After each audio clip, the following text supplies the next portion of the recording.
This week we're going to highlight weather trends in South America. We're also going to focus on production and export trends in Argentina. And we're going to wrap things up with a long-term review of December corn futures.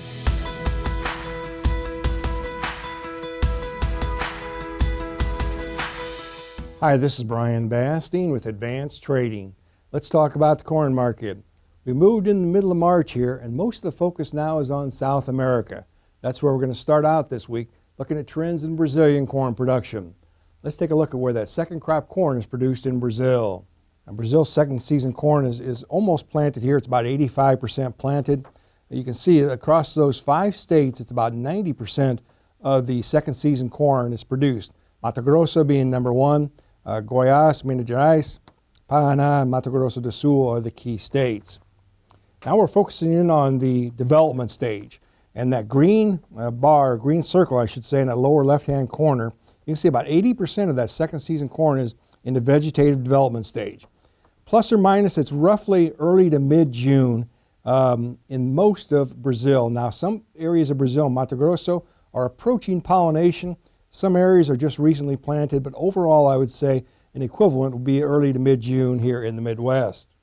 Given that background, let's take a look at the short-term weather trends for Brazil. Our slides this week, as usual, are courtesy of T-Storm Weather.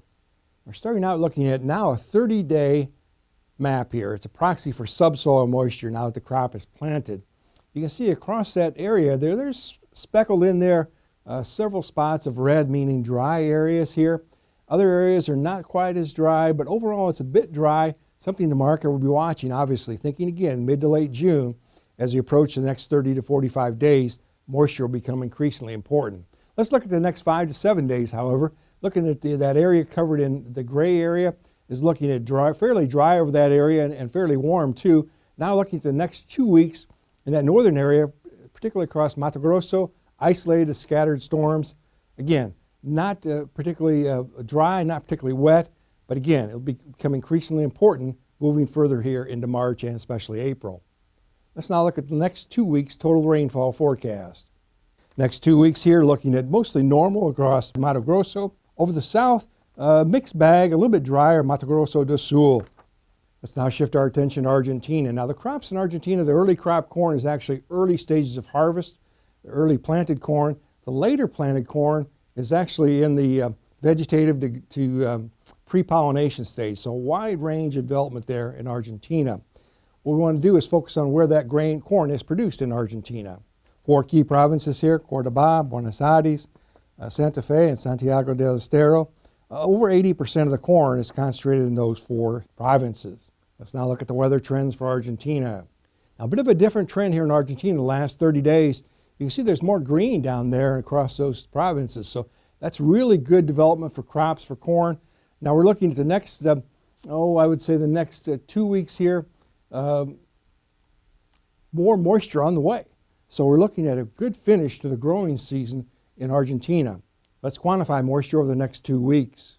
Now again, picture in your mind, some of this corn is still in the vegetative to early pre-pollination stage. Very good moisture moving across those areas over the next 2 weeks.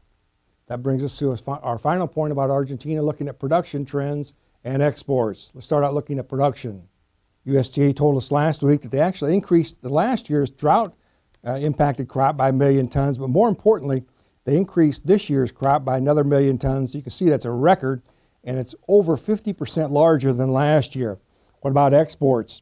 Again, old crop exports are increased a bit, but more importantly, new crop exports were increased to a new record here. And here's the key highlight.